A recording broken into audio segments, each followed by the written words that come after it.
फिर गणेश जी को बैठा हुआ कैसे दिखाते हैं? एक लेग फोल्डेड होता है और एक लेग नीचे होता है, और जो पाँव नीचे होता है उसका भी सिर्फ टो नीचे टच करता है, और हर मूर्ति में एक पाँव नीचे और एक पाँव ऐसा फोल्डेड है, विच मीन्स इस दुनिया में रहना है तो पाँव नीचे। Spirituality does not mean move away from the world, move away from people, stop working. No, पाँव दुनिया में रहेगा, सब कुछ करना है, सबके बीच रहना है, सारे रिश्ते निभाने हैं, काम कारोबार करना है, लेकिन सबसे डिटैच्ड भी रहना है। न्यारे और प्यारे सब कुछ करना है, लेकिन किसी भी चीज़ का प्रभाव हम पर नहीं आना चाहिए। सबके बीच रहना है, लेकिन किसी के संस्कार के प्रभाव में आकर अपने स्पिरिचुअल प्रिंसिपल्स को नहीं छोड़ देना है। तो रहना भी है, लेकिन ऊपर भी रहना है। अब इतनी महानता धारण करके, इतनी दिव्यता अपने जीवन में लाकर, लेकिन श्री गणेश जी का वाहन क्या दिखाया? देवता है तो उसका आसन, उसका वाहन बहुत सुंदर होना चाहिए, लेकिन श्री गणेश जी को तो चूहे पर बैठा हुआ दिखाते हैं। तो चूहा किसका प्रतीक है? अगर हम देखें तो चूहा सारा दिन कुछ न कुछ पर खुरेदता रहता है।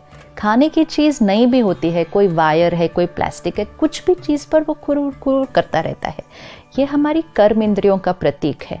सारा दिन कुछ भी देख रहे हैं, कुछ भी सुन रहे हैं, कुछ भी खा रहे हैं, नहीं भी ज़रूरत तो पीते जा रहे हैं, जो सामने दिखा उसको सुना। तो चूहे की तरह कर्म इंद्रियों पर संयम खत्म हो गया है।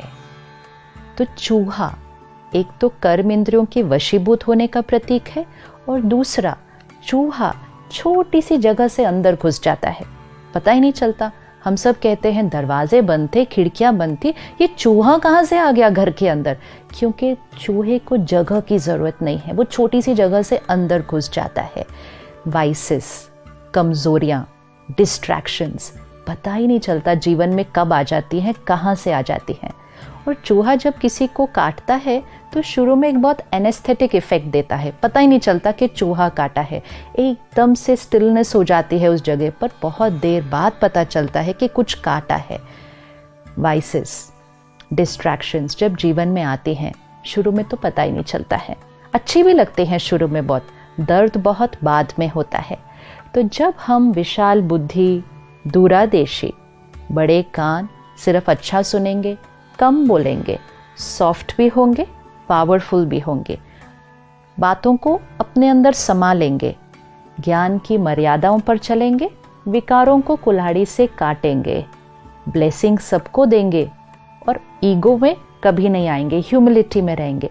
जब हम ये सब कुछ कर लेंगे तो हम अपनी कर्म इंद्रियों के ऊपर, सेंस ऑर्गन्स के ऊपर और अपने वाइसेस के ऊपर विजय प्राप्त कर लेंगे, विच मीन्स ऐसी आत्मा गणेश जी को चूहे के ऊपर बिठाया दिखाते हैं, चूहा उनके नीचे है।